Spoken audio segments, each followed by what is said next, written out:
Bonjour, c'est Cryptolis. On va faire un petit point express sur le BTC, histoire de vous teaser un petit peu demain au niveau de la quotidienne. Donc, si vous voulez l'explication vraiment complète, demain j'en parle. Alors, là, on a eu une période ici, tout simplement de ce week-end, où on a eu une stagnation au niveau du prix après cette énorme poussée, cet énorme rallye de fin de vendredi. On voit qu'au niveau du RSI, durant cette période, on a eu une perte de volatilité, ce qui est normal sur cette période de week-end.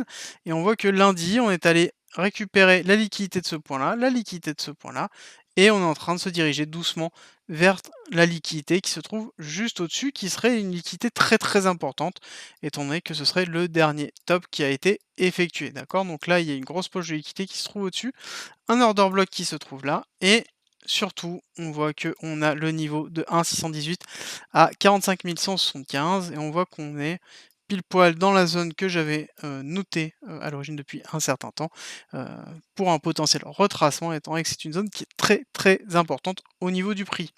Autre chose qui est à noter, hop, si vous me suivez un petit peu sur notamment le Discord, vous savez que j'aime beaucoup Ishimoku, et notamment si on regarde Ishimoku aussi, et qu'on passe en daily, on voit que pour l'instant rien du tout. Hop, là, on voit quoi?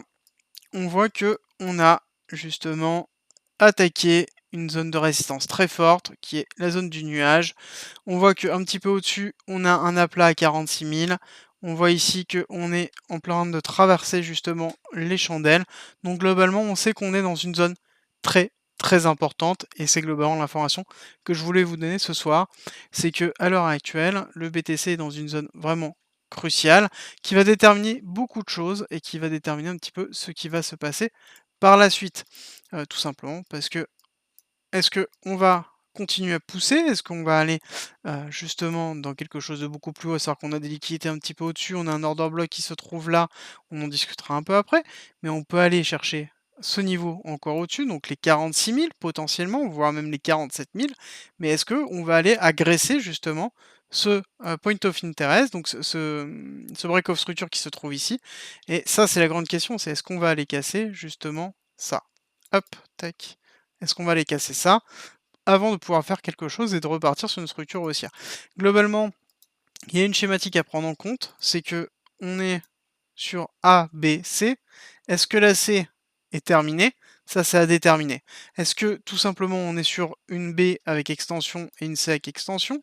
Ou est-ce qu'on a terminé la C, et en l'occurrence, on pourrait dire qu'on a terminé la C si on fait une classique d'extension. Hop, on voit qu'en l'occurrence, on a fait du 1 pour 1, donc c'est-à-dire que la A est égale à la C, donc du coup, on pourrait se dire qu'on a terminé. Et ça, on en discutera justement demain par rapport à ça, et je vous prépare notamment une petite analyse un petit peu particulière demain pour pouvoir justement voir tout ça ensemble, et je vous en dis pas plus, je vous dis à très vite. Merci d'être resté avec moi jusqu'au bout. Abonne-toi, partage si t'as aimé et rejoins-nous sur Discord. C'est avec plaisir qu'on t'accueillera. Et à très vite.